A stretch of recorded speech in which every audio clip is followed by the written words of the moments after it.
Hello मित्रांनो, आज आपण या व्हिडिओमध्ये बघत आहोत इयत्ता 12वीची जी पोएम आहे इंडियन व्हीवर्स, जिचं लिखाण केलं होतं सरोजिनी नायडू यांनी. या पोएमचं पोएटिक ॲप्रिशिएशन आपण ह्या व्हिडिओमध्ये समजून घेणार आहोत. व्हिडिओ आवडल्यास चॅनलला लाईक, शेअर आणि सबस्क्राईब जरूर करा. चला तर आता वेळ न गमावता सुरुवात करूया मग इंडियन व्हीवर्स या पोएमचं ॲप्रिशिएशन समजून घेण्यासाठी. बघा काय दिलेलं आहे. आता तुम्हाला परीक्षेत असा प्रश्न सरळ येतो की खाली जे पॉईंट दिलेले आहेत त्याचा वापर करून पोएटिक ॲप्रिशिएशन लिहा. आता हे कसं लिहायचं आहे मी पॅरेग्राफ फॉर्मॅटमध्ये ते एक्सप्लेन केलेलं आहे. तर सर्वप्रथम हे पॉईंट्स कुठले ते तुम्हाला माहीत असणं गरजेचे आहेत. About the poem, poet and the title हा एक पॉईंट असणार. थीम, मध्यवर्ती कल्पना ज्याला आपण म्हणतो. पोएटिक स्टाईल, पोएमची स्टाईल कशी आहे. लँग्वेज, पोएटिक डिव्हायसेस कुठले वापरलेले पोएममध्ये, आणि स्पेशल फीचर्स काय आहेत पोएमचे. त्याचबरोबर कुठला मॅसेज, व्हॅल्यूज आणि मॉरल्स आपल्याला या पोएममधून समजतात, आणि आपलं शेवटी ओपिनियन आपल्याला या पोएमवर द्यायचं आहे. हे सगळे पॉईंट दिले असतील आणि तुम्हाला यांचा वापर करून काय करायचं आहे तर ॲप्रिशिएशन लिहायचं आहे. तर मी जे काही आज व्हिडिओ दिलेला आहे ते त्यामध्ये तुम्हाला दिसेल की सर्व पॅसेजच्या स्वरूपात आहे. ठीक आहे, त्यामुळे व्हिडिओ चांगल्या प्रकारे बघा आणि अंडरस्टँड करा, आणि अडचणी वाटल्यास तर कमेंट सेक्शनमध्ये मला निश्चित सांगा. चला आता सुरुवात करूया डिरेक्टली मग ॲप्रिशिएशनला समजून घ्यायला. Poetic appreciation of the poem Indian weavers. आता ही जी पोएम आहे इंडियन व्हीवर्स याचं ॲप्रिशिएशन आपण बघत आहोत. सुरुवात होती बघा. The poem Indian weavers is written by Sarojini Naidu. आता ही जी पोएम आहे इंडियन व्हीवर्स ही कोणी लिहिलेली आहे तर सरोजिनी नायडू यांनी ती लिहिलेली आहे. आणि सरोजिनी नायडू कोण आहेत तर बघा, a famous Indian poet non as the nightingale of India.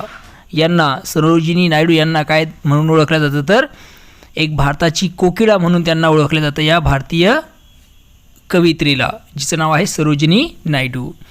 The title is very meaningful. आता या ज्या कवितेचं टायटल आहे, शीर्षक ज्याला आपण म्हणतो, अतिशय महत्त्वपूर्ण आहे. कशा प्रकारे?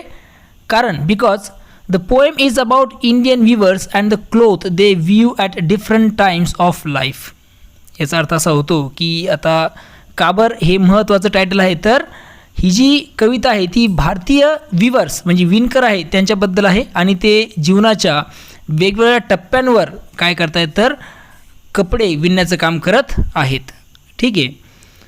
Through the simple work of viewers the poet presents the important stages of human life, that is birth, marriage and death. या व्हीवर्सच्या माध्यमातून, विणकरांच्या साध्या कामातून कवयित्री काय करते तर मानवी जीवनातील जे काही वेगवेगळे टप्पे आहेत, कुठले कुठले, बर्थ म्हणजे जन्म, त्यानंतर मॅरेज म्हणजे विवाह आणि डेथ म्हणजे मृत्यू. म्हणजेच कवयित्री मानवी जीवनातील हे महत्त्वाचे टप्पे दाखवत आहे या पोएमच्या माध्यमातून. ओके.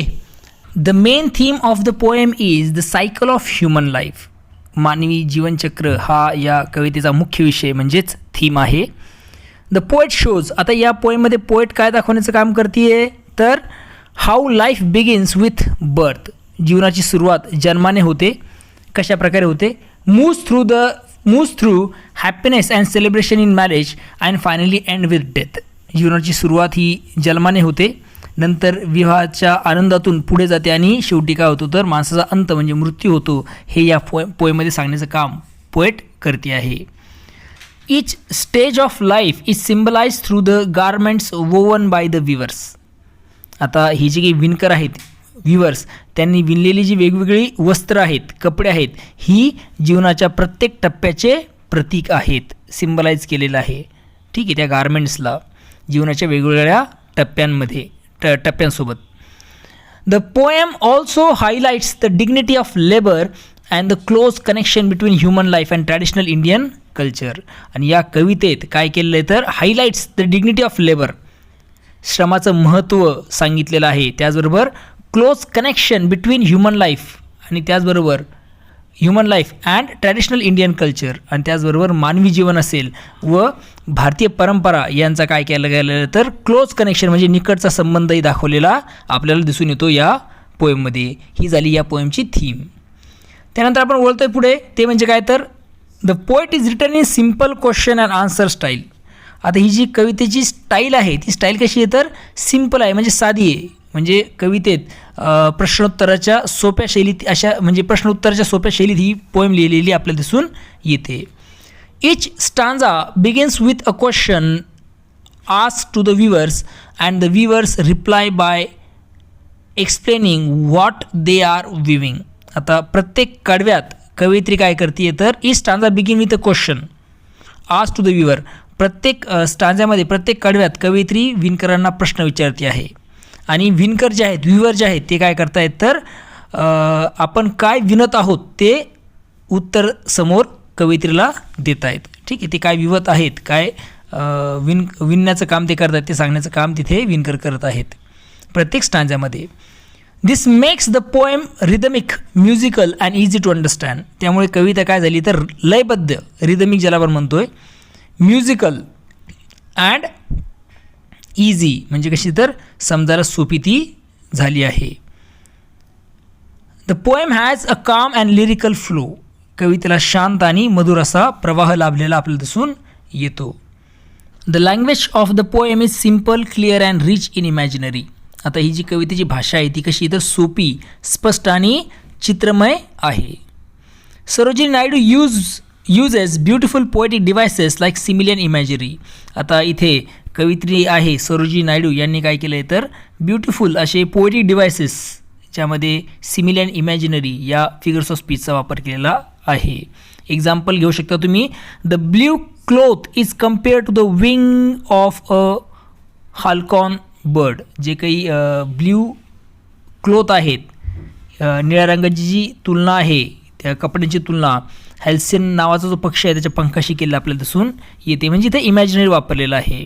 आणि हे जे कंपॅरिझन केले जात आहेत this comparisons help the reader imagine the colours and emotions clearly. याचा फायदा असा होतो की वाचकांच्या मनात रंग आणि भावना स्पष्टपणे उभ्या राहत आहेत या सर्व कंपॅरिझन्स या सर्व तुलनांमुळे.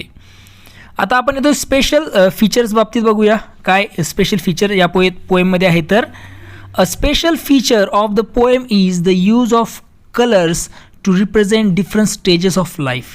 या कवितेमध्ये एक विशेष असं वैशिष्ट्य म्हणजे काय तर जीवनाचे जे काही वेगवेगळे टप्पे आहेत त्यांची प्रतीक म्हणून रंगांचा वापर इथे केलेला दिसून येतोय. ठीक आहे, डिफरंट स्टेजेस ऑफ लाईफ आहे त्यासाठी प्रतीक म्हणून काय केलं तर वेगवेगळ्या प्रकारचे कलर वापरलेले आपल्याला दिसून येतात. Blue stand for birth and hopes. आता निळा रंग जो आहे तो जन्म आणि आशेचं प्रतीक आहे hope. Purple and green show Joy and celebration of marriage. Purple म्हणजे जांभळा आणि ग्रीन म्हणजे काय तर हिरवा हे रंग काय करतायत तर विवाहातील आनंद आणि उत्सव दर्शवत आहेत. And white symbolises silence peace and death. त्याचबरोबर जो पांढरा रंग आहे तो शांतता शांती आणि मृत्यूचं प्रतीक म्हणून इथे वापरलेला आहे. The changing time of day morning evening and night also reflect the journey of life. त्याचबरोबर सकाळ मॉर्निंग म्हणजे सकाळ संध्याकाळ आणि रात्र इव्हनिंग अँड नाईट ही पण काय करतायत तर असा हे जे काही दिवसाचा हा दिवसाचा जो क्रम आहे तो सुद्धा काय करतोय तर मानवाचा जीवन प्रवास दर्शवत आहे. ठीक आहे. The poem gives an important message that the life is temporary and moves in a natural cycle. या कवितेचा संदेश आहे की जीवन कसं आहे तर टेम्पररी आहे म्हणजे क्षणभंगूर आहे आणि and moves in a natural cycle आणि ते एका नैसर्गिक चक्रात चालते. It teaches us to accept every phase of life with understanding and dignity. जीवनातील प्रत्येक टप्पा जो आहे समजून घेऊन सन्मानाने स्वीकारायला ती शिकवते ही poem. It also shows respect for traditional Indian occupations and culture. त्याचबरोबर पारंपरिक भारतीय व्यवसाय जे आहेत ट्रॅडिशनल इंडियन ऑक्युपेशन आणि कल्चर म्हणजे काय तर संस्कृतीबद्दल आदरभाव या कवितेत व्यक्त केलेला आपल्याला दिसून येतो आणि तोच या कवितेचा मुख्य मेसेज आहे या सर्व गोष्टी. आता opinion I like this poem. आता मला ही पोएम खूप आवडते व्हेरी मच कारण बिकॉज इट इज शॉर्ट. ही कशी तर छोटी आहे. मिनिंगफुल म्हणजे अर्थपूर्ण अँड इझी टू अंडरस्टँड आणि समजायला सोपी आहे. The simple language and deep message make it touching and memorable. तिची साधी भाषा असेल त्यानंतर डीप मॅसेज म्हणजे काय तर खोल असा आशय जो आहे तो या पोएमला काय बनवतो तर मनाला स्पर्श करून ती पोएम जाते माणसाच्या मनाला. Sarojini Naidu beautifully presents the truth of life through the work of ordinary weavers. Sarojini Naidu यांनी जे काही सामान्य विणकर आहे त्यांच्या कामातून जीवनाचे सत्य अत्यंत सुंदररित्या मांडलं आहे. ठीक आहे, अशा प्रकारे तुम्ही या पोएमचा काय करू शकता तर ॲप्रिसिएशन लिहू शकता.